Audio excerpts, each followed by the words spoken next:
आप सब लोगों को मेरा नमस्कार, सबको मेरा प्रणाम, सत श्री अकाल। हमारे देश को आज़ाद हुए 75 साल हो गए। आज़ादी बड़ी मुश्किल से मिली थी। बहुत लोगों ने अपनी जान कुर्बान की, बहुत लोगों ने लंबा संघर्ष किया, उसके बाद आज़ादी मिली थी। लेकिन धीरे धीरे हम उन लोगों की कुर्बानी और उनके संघर्ष और उनके विचारों को भूलते जा रहे हैं। पूरे के पूरे सिस्टम के ऊपर गंदी राजनीति हावी होती जा रही है। आज़ादी दिलाने के लिए बहुत लोगों ने कुर्बानियां दी और किसी भी कुर्बानी या किसी भी संघर्ष को कम नहीं आंक सकते। लेकिन फिर भी अगर जितने लोगों ने कुर्बानियां दी और संघर्ष किया, उनको सबको अगर देखें तो दो शख्सियत ऐसी नज़र आती हैं जो एक तरह से पूरे आज़ादी के आंदोलन को रिप्रेजेंट करती हैं, और वो हैं बाबा साहब अम्बेडकर और शहीद आज़म भगत सिंह। ये दो आज़ादी के दीवाने ऐसे थे, ये दो शख्सियत ऐसी थी जो एक तरह से सारा जितने भी लोग, जितने भी आज़ादी के सेनानी हुए, सबको रिप्रेजेंट करते हैं। बाबा साहब अम्बेडकर के हम केवल फैन नहीं हैं, हम उनके भक्त हैं, हम उनकी पूजा करते हैं।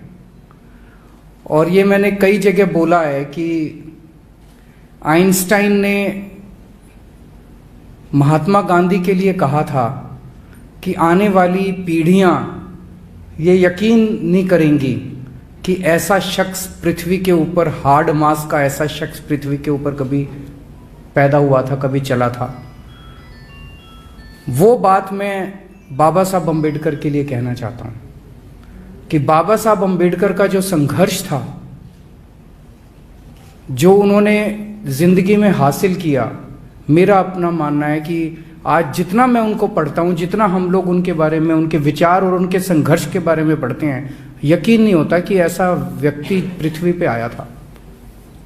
एक गरीब घर में जन्मे, बहुत ही गरीब, महार जाति से आते थे। उस टाइम बहुत ज़्यादा उनको अछूत माना जाता था, छुआछूत का उन्होंने सामना किया। क्लास में जाते थे, क्लास के बाहर बिठा दिया जाता था, क्लास में नहीं घुसने देते थे। वो शख्स जो एक छोटे से गांव से, इतने गरीब घर में उनके खाने को नहीं था, कई भाई बहन थे, वो वहां से निकल के वो शख्स अमेरिका से और लंदन से 2 पीएचडी की डिग्री लेके आता है। मैं तो सोच रहा था 1914-15 में इंटरनेट भी नहीं था, कोई जानकारी भी नहीं थी, उनको पता कैसे चला होगा कि अमेरिका में ऐसी कोई यूनिवर्सिटी है, कैलिफोर्निया यूनिवर्सिटी है, लंदन स्कूल ऑफ इकोनॉमिक्स है, वहाँ फॉर्म कैसे भरते हैं, फॉर्म कहाँ से मिलते हैं, वो पता नहीं उन्होंने कैसे सारा, और फिर स्कॉलरशिप का इंतजाम किया और फिर वहाँ गए और फिर वहाँ से पीएचडी करी और 2 पीएचडी करी। आज के ज़माने में एक विदेश से, हम अपने बच्चों को कईयों को विदेश भेजना चाहते हैं, एक पीएचडी करना मुश्किल है, एक बाहर से पढ़ाई करना मुश्किल है। उन्होंने 2-2 पीएचडी करी, मास्टर्स की, खूब सारे कई सब्जेक्ट्स के अंदर उन्होंने मास्टर्स की डिग्री करी। उसके बाद देश का संविधान लिखा, देश के कानून मंत्री बने। उन्होंने अपनी जिंदगी में शिक्षा को सबसे ज्यादा महत्व दिया, सबसे ज्यादा महत्व उन्होंने शिक्षा को दिया। उनके और शहीद आज़म भगत सिंह के रास्ते अलग अलग थे, लेकिन उनकी मंजिल एक ही थी। दोनों चाहते थे कि देश आज़ाद होने के बाद सबको अच्छी शिक्षा मिले, सबको अच्छा स्वास्थ्य सेवाएं मिले, देश के अंदर तरक्की हो, जात पात या धर्म के आधार पे भेदभाव ना हो, सबको बराबरी का हक मिले। कोई अपनी जिंदगी में सफल होता है, ये इस बात पे निर्भर नहीं होना चाहिए कि वो किस जाति में पैदा हुआ। शहीद आज़म भगत सिंह 23 साल की उम्र में, 23 साल में आदमी सोच रहा होता है कि मैं अब क्या बनूंगा, फिर एक अच्छी सी लड़की मिलेगी, फिर शादी करूँगा, फिर बच्चे होंगे, फिर मैं ये करूँगा, फिर वो 23 साल की उम्र में उन्होंने देश के नाम जान कुर्बान कर दी। तो दिल्ली में अभी मैंने ऐलान किया था 26 जनवरी के मौके पे कि दिल्ली के हर दफ्तर में, दिल्ली सरकार के हर दफ्तर में बाबा साहब अम्बेडकर और शहीद आज़म भगत सिंह की तस्वीरें लगाई जाएंगी। आज हम ये ऐलान करते हैं कि पंजाब में सरकार बनने के बाद पंजाब सरकार के किसी भी दफ्तर में सीएम की या किसी भी नेता की फोटो नहीं लगाई जाएगी। बाबा साहब अम्बेडकर और शहीद आज़म भगत सिंह की तस्वीर पंजाब सरकार के हर दफ्तर के अंदर लगाई जाएगी, ताकि उनको देख के हम लोग, हमारी पीढ़ी, आने वाली पीढ़ी प्रेरणा ले सकें। जितनी बार हम उनको देखेंगे उनके संघर्ष हमें याद आएगा, उनकी कुर्बानी याद आएगी और उनके विचार याद आएंगे। तो दिल्ली सरकार, मैंने ऐलान किया था कि दिल्ली सरकार बाबा साहब अम्बेडकर और शहीद आज़म भगत सिंह के विचारों पे चलेगी। पंजाब सरकार भी शहीद आज़म भगत सिंह और बाबा साहब अम्बेडकर के विचारों पे चलेगी। मान साहब भी कुछ। बहुत इतिहासक फैसला है। आम तौर पर तुम देखते हो सरकारी दफ्तर के प्रधानमंत्री की या मुख्यमंत्री की फोटो लगी होंगी। असी उन्होंने लोगों को भुलते जा रहे हैं जिन्होंने देश आज़ाद कराया। शहीद आज़म भगत सिंह, उन्होंने इस गल की भोरा भी चिंता नहीं सी या शक नहीं सी कि देश किमें आज़ाद होगा। उन्होंने ये डर सी। उन्होंने अपनी किताबों के लिखा, चिट्ठियां लिखा, मैं पढ़िया बहुत, कि आज़ादी तो बाद देश कितना हथा जाऊगा। उन्होंने शक जोड़ा बिल्कुल सही, उन्होंने डर जोड़ा बिल्कुल सही साबित होया कि जिन्होंने हथों के देश आज़ादी तो बाद गया, शायद अंग्रेज भी शर्मिंदा होंगे कि असी 200 साल इन्हों ने लुट सके जिन्होंने 60-70 साल लुट लिया अपने ने। अंग्रेजी के एक राइटर ने, वो इंडिया आए, उन्हें इंडिया बारे किताब लिखी कि भारत जो मल्टीकल्चरल कंट्री है, जिथे लोग एक दूजे को आपस च लुटी जाते हैं। जे कोई बैंक के पैसे मार के बाहर जाता है, उन्हें सिंगापुर तो नहीं लुटिया ना। जे कोई इतों करोड़ों रुपये का कपड़ा करके बाहरले मुल्क भेज देता, उन्हें कोई मलेशिया तो नहीं लुटिया ना। सो अपने मुल्क में यार असी लुटी जाते हैं। सो शहीद आज़म भगत सिंह इन्ने ज्यादा देश के दीवाने सी कि जिस वेले वो चंद्रशेखर आजाद जी को गए चिट्ठी लैके अपने प्रोफैसर की, लाहौर कॉलेज के प्रोफैसर, तो उत्थे पहले दिन ही उन्होंने एक ड्यूटी मिल गई कि एक बड़ी इंटरेस्टिंग स्टोरी है सीएम साहब, कि कोई सेठ सीगा, धनी सेठ सीगा, भी उहदे घरे डाका मारना है, पैसे लेके उन्हें कोई पार्टी चलाने वास्ते पैसे चाहिए। पर एक ही करके उन्हें कहा भगत सिंह की ड्यूटी ते एक होर मुंडे की ड्यूटी लग गई। पहले दिन पिस्तौल मिल गया कि तुसी वो बाहर सौंदा है वेड़े दे विच, वड्डी उहदी हवेली है, तुसी उहदी कनपट्टी ते पिस्तौल रखना है, बाकी काम असीं अंदरों कर लांगे। उन्होंने जो भगत सिंह ने अपनी ड्यूटी निभाई ते लुट लिया खजाना उतों। तो जाते जाते रस्ते जो जो नाल का मुंडा से उन्हें दसिया, कहता जनाब जोड़े नवे आए ने सरदार भगत सिंह, इन्होंने हाथ कंब रहे थे जिस वे पिस्तौल रखा से दांत कंबे। तो चंद्रशेखर आजाद जी ने पूछा, प्रधान सी, कहते भगत सिंह हाथ कंब रहे थे? कहते पंडित जी हाँ। की गल फिर? कल तो बड़ी बड़ी गल्लां करदा सी देश वास्ते। कहता यह जी गल कही भगत सिंह ने, वो कहते पंडित जी मैथों अपने ते पिस्तौल नहीं ताड़िया जाता, भावें अमीर सी पर है तो भारती सी। गोरियां दे तुसीं जिथे कहोगे निशाना इत्थे लाउणा, इत्थे ला लूंगा, हथ नहीं कंबदा।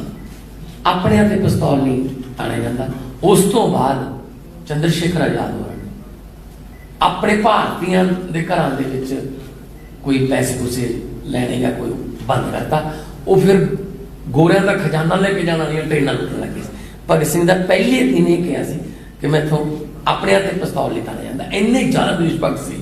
सो भगत सिंह ने आज़ादी लियांदी, बाद में बाबा भीमराव अंबेडकर जी ने उस आज़ादी की व्याख्या की कि समानता किवें आऊगी, सबनों समानता लेके आओ कि यह ना हो कोई छूट छाट या जिवें कोई किसी नाल जात पात ते होवे। सो इन्हां दोनों का जिहड़ा सुमेल है वो बहुत ही कमाल है। सो मैनूं बड़ी खुशी है, मैं खुद शहीद आजम भगत सिंह बहुत बड़ा फैन है। मैं कल्ला नहीं, बहुत लोग ने जो फॉलो करते हैं। सो मैं तो जो MP जित के सर्टिफिकेट मिलता, मैं शहीद आजम भगत सिंह के पिंड आके खटखड़ कला मत्था टेक के मैं उत्थों आशीर्वाद लैना। सो मैनूं बड़ी खुशी है कि सीएम साहब ने फैसला किया है कि पंजाब के हरेक सरकारी दफ्तर दे विच शहीद आजम भगत सिंह ते बाबा साहब भीमराव अंबेडकर जी की फोटो लगूगी। विधान सभा के शहीद आजम का बुत लाया हुआ है, दिल्ली विधान सभा बुत लगे हुआ है दोनों के तो बहुत बहुत धन्यवाद कि तुसी कोई सवाल करना। अरविंद जी, जो नवजोत सिंह सिद्धू और विक्रम मजीठिया में जो टक्कर आपको पूर्वी हल्के में हो रही है, उसमें जो लोकल मुद्दे हैं, जनता के जो मुद्दे हैं, उनकी बात नहीं हो रही, निजी रंजिशबाजी एक दूसरे पर इल्जाम लग रहे हैं, इस पर आप क्या कहना चाहते हैं? आपने बहुत सही बात कही। आपने, मैं एक बार बोल देता हूं क्योंकि हो सकता है लोगों को आपका प्रश्न ना समझ आया हो। इन्होंने प्रश्न किया है कि अमृतसर ईस्ट से नवजोत सिंह सिद्धू और मजीठिया दोनों लड़ रहे हैं और दोनों एक दूसरे पे गालियां दे रहे हैं, एक दूसरे को गाली गलौज कर रहे हैं, गंदी गंदी गालियां दे रहे हैं, जिसमें जनता के जो मुद्दे हैं वो दबते जा रहे हैं। जनता के मुद्दों की कोई बात नहीं कर रहा। हमारा भी यही कहना है कि ये दोनों एक तरह से बहुत बड़े पॉलिटिकल हाथी हैं जिनके पैरों के नीचे जनता कुचल जाती है। जनता को कोई लेना देना नहीं है, वो इनको क्या गाली देता है, कितनी गंदी गाली देता है, वो इसको क्या गाली देता है। जनता को तो ये चाहिए मेरी बिजली आ जाए, मेरे घर के सामने की बिजली, सड़क ठीक हो जाए, पानी आ जाए, मेरे स्कूल ठीक हो जाए। वो बात केवल और केवल हमारी वहां से जो कैंडिडेट है डॉक्टर जीवन ज्योत, केवल डॉक्टर जीवन ज्योत घर घर जा रही है। उसको आप मीडिया में नहीं देखोगे, बेचारी आम औरत है, आम महिला है, वो बात कर रही है। अगर अमृतसर ईस्ट से, अब सिद्धू साहब तो कई साल हो गए उनको MLA बने हुए, लोग बताते हैं कि फोन करो तो फोन नहीं उठाते, मिलने जाओ तो मिलते नहीं है, अपने हल्के के लिए कभी कुछ किया नहीं है। तो ये जो महिला है हमारी डॉक्टर जीवन ज्योत, ये आम महिला है, इसके पास लोग जाया करेंगे तो ये मिलेगी। इसको रात को 2 बजे भी बुलाएंगे तो ये उठ के आपके सुख दुख में काम आएगी। मजीठिया है वो, बस मैं तो इसको हराना है। अरे हराना है, जनता का क्या, तुम आपस में लड़ोगे, उनका कोई लेना देना नहीं अमृतसर ईस्ट से मजीठिया का, वो केवल नवजोत सिंह सिद्धू को हराने आए हैं। तो मेरा तो यही कहना है कि इस बार जनता एक बटन दबा के जीवन ज्योत को जिता दे और एक ही बटन से ये दोनों हार जाएंगे। जब आम आदमी पार्टी आंदोलन से बाहर निकली थी तो आपने मुख्यमंत्री शीला दीक्षित के खिलाफ चुनाव लड़ा था। यहाँ पर बहुत से तो नए कैंडिडेटों चेहरों को मौका दिया गया था। अब जब इस बार चुनाव लड़ा जा रहा है, बहुत सारे ऐसे कैंडिडेट हैं जो दूसरी पार्टियों से आए हैं। क्या आम आदमी पार्टी को जनता के बीच से नए चेहरों का चयन नहीं कर पाई या कुछ और वजह है इसके? नहीं, ऐसा कुछ नहीं है। मैं तो हमेशा ही कहता हूं कि किसी भी पार्टी की विचारधारा और उस पार्टी का मैनेजमेंट उसकी टॉप लीडरशिप से डिसाइड होता है। दूसरी पार्टियां खराब है क्योंकि उनके टॉप के लीडर खराब हैं, तो वो नीचे वैसे ही लोगों को लेके आते हैं, वैसा ही उनकी सरकारें चलती हैं। दूसरी पार्टियों में भी लेकिन अच्छे लोग हैं जो वहां पे बड़े घुटन महसूस कर रहे हैं। मैं तो अपनी हर प्रेस कॉन्फ्रेंस में कहता हूं कि दूसरी, पहले उनके पास कोई विकल्प नहीं था, अब आम आदमी पार्टी आ गई, अच्छी पार्टी है, ईमानदार पार्टी है।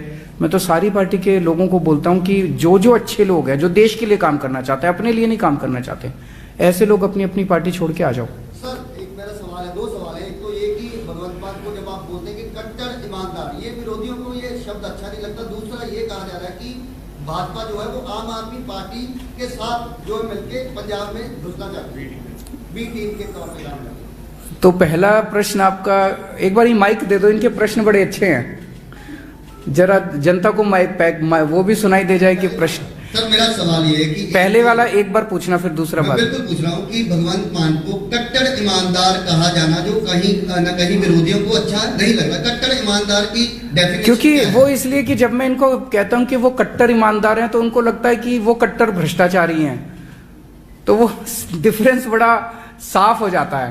वो लोग कट्टर भ्रष्टाचारी हैं, हर फाइल साइन करने के पहले देखते हैं इसमें कितने पैसे कमा लूं, कोई उनसे मिलने आता है इससे कितने पैसे नोच लूं। वो केवल और केवल पैसा लूटने के बारे में सोचते हैं, और ये आदमी केवल और केवल पंजाब के बारे में सोचता है। लेकिन नवजोत सिंह सिद्धू एक ऐसे भगवंत मान की भी तारीफ करते हैं लेकिन खुद को भी ईमानदार बताते हैं। देखिए, मैं किसी इंडिविजुअल के ऊपर नहीं जाऊंगा, मैं एक सिस्टम की बात कर रहा हूं। दूसरा सवाल फिर मेरा जो था कि आम आदमी पार्टी के सहारा लेकर भाजपा जो है पंजाब में आना चाहती है, ये कांग्रेस के सांसद कह रहे हैं। कैसे? वो कहते हैं कि एक तरफ जब आपने भगवंत मान जी को सीएम कैंडिडेट बनाया, दूसरी तरफ ईडी की रेड होती है और दो वीडियो पैरेलल चलाई जाती है। एक तरफ ये कि अपना भगवंत मान जी चेहरा बने हैं, दूसरी तरफ भाजपा जो है वो शो कर रही है कि अपना जिस तरीके से कि पंजाब में उनको अभी किसान आंदोलन के बाद जो है पंजाब में घुसने नहीं दिया जा रहा। आप सहारा लेके जो है वो आप ये कहना चाहते हो कि भाजपा को कह के चन्नी साहब पे ईडी की रेड मैंने कराई है?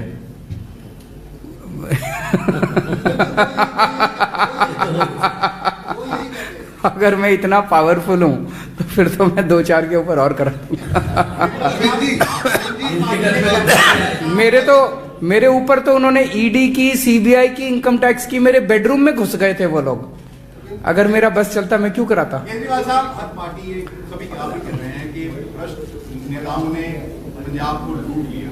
आम आदमी पार्टी की सरकार बनती है तो जो पैसा लूटा गया, जिन्होंने बड़े बड़े महल खड़े किए या किसी तरह से वो संपत्तियां उनके पास है, उसको लेकर कोई आपके पास कुछ प्लान है? एक कमेटी का गठन किया जाए, पैसे वसूल किए जाएंगे? सवाल एक पैसे का हिसाब लेंगे, एक पैसे का हिसाब लेंगे। जितना इन्होंने लूटा है सारा पंजाब का पैसा वापस लिया जाएगा। एक गल हो रहा है सर कि कहा जाता है कि पंजाब पर 3 लाख करोड़ का कर्ज है। मेरा सवाल है कि वो कर्ज 3 लाख करोड़ कर्जा खर्चा कहां गया, कहां खर्च हुआ? ना तो कोई स्कूल बनाया उन्होंने पिछले 20 साल में, ना कोई यूनिवर्सिटी, ना कॉलेज, ना अस्पताल, ना कोई सड़क। नवजोत सिंह सिद्धू भी कह रहे हैं कि इन सब नेताओं की जेबों में गया पैसा सारा। तो 14.5 साल सिद्धू साहब उनके साथ थे पिछले 14.5 साल से। 9.5 साल हो गए बीजेपी और उसके अकाली दल के, और 5 साल इनके। 14.5 साल सत्ता का हिस्सा है। अभी भी सिद्धू साहब कह रहे हैं बदलाव की राजनीति आएगी। अरे किसको बदलाना चाहते हो आप? हम कह रहे हैं कि इनको बदलाव। तो राहुल गांधी के सामने उन्होंने कहा, शरियात कहा कि मुझे कोई फैसला लेने की शक्ति देना, मुझे दर्शनी घोड़ा मत बनाना। वो तो अपनी लड़ाई, उनकी लड़ाई भ्रष्टाचार के खिलाफ लड़ाई नहीं है, उनकी लड़ाई पंजाब को सुधारने की लड़ाई नहीं है, उनकी लड़ाई मुख्यमंत्री बनने की लड़ाई है। Last question. Bharatiya Janata party ने कहा है कि दिल्ली में धर्मांतरण को लेके कानून क्यों नहीं बनाते? पंजाब में जो धर्म की राजनीति करते हुए केजरीवाल जी प्रचार कर रहे हैं कि पंजाब में ये। देखिए, मेरा अपना ये कहना है, किसी भी व्यक्ति को कौन से धर्म में मानेगा, जिस धर्म में पैदा हुआ उस धर्म को मानेंगे, किसी और धर्म, ये सबका अपना निजी मामला है। इसमें हस्तक्षेप देने का किसी को अधिकार नहीं है। आप इस भगवान को मानते हो, आप उस भगवान को मानते हो, आप इस धर्म में विश्वास रखना चाहते हो, आप दूसरे धर्म में जाना चाहते हो, ये सबका निजी मामला है। इसमें किसी सरकार को हस्तक्षेप करने का अधिकार नहीं है और ये संवैधानिक अधिकार है। लेकिन एक मिनट उनका प्रश्न तो पूछा होता है, तो उनका छोड़ दूं, उनका जवाब ना दूं, उनका जवाब ना दूं? आपका प्रश्न जवाब देंगे लेकिन पहले उनका सुनिए आप। ऐसे ये बदतमीजी नहीं चलेगी, ये गलत बात है ये।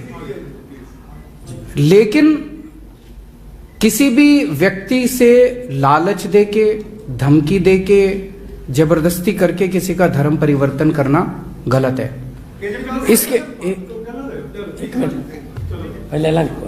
इसके लिए जो भी कदम उठाने की जरूरत है वो कदम उठाए जाने चाहिए। मेरा अपना मानना है, मुझे कुछ वकीलों ने बताया, लेकिन इसको और एग्जामिन करने की जरूरत है कि आज जो देश का कानून है उस देश के कानून में सफिशिएंट धाराएं हैं और सफिशिएंट प्रावधान है कि अगर कोई जबरदस्ती करता है तो उसको जबरदस्ती करने से रोका जा सके। आज भी देश के अंदर सफिशिएंट प्रावधान है। नया कानून बनाने की जो बात है, ये जो कर रहे हैं ये लोग, ये पॉलिटिकल इशू है।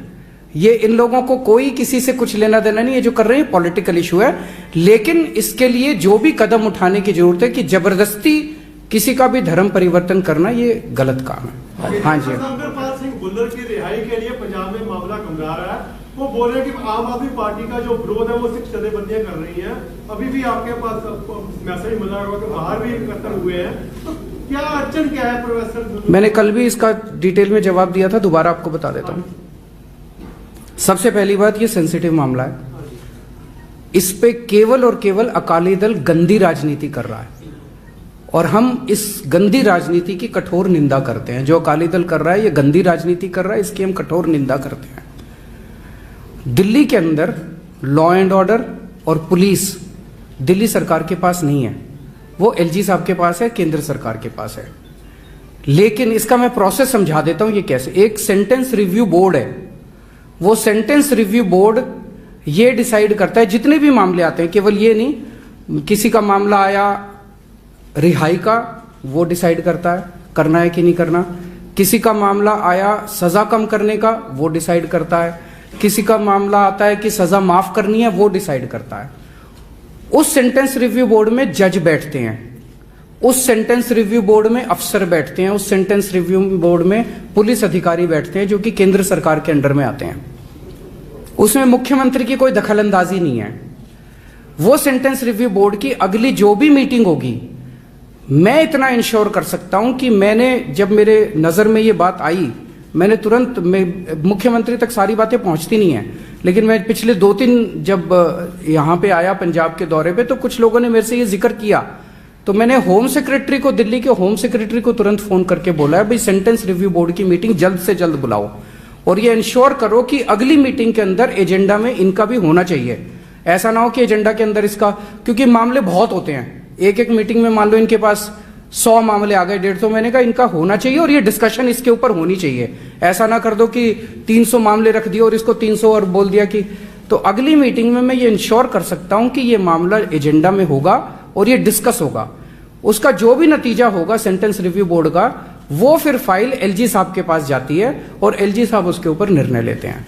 तो आप इंतजार कीजिए सेंटेंस रिव्यू बोर्ड की अगली मीटिंग का, मैं ये इंश्योर कर सकता हूं कि जल्द से जल्द हो। एक और बात है इसी में, अभी यहाँ पे मजीठिया या सुखबीर बादल भी पीसी करेंगे कहीं, उनको ये जरूर पूछ लेना कि जो उनके परिवार को मतलब बर्बाद करने वाले सुमेश सैनी थे, उनको डीजीपी किसने बनाया था, ये पूछ लेना।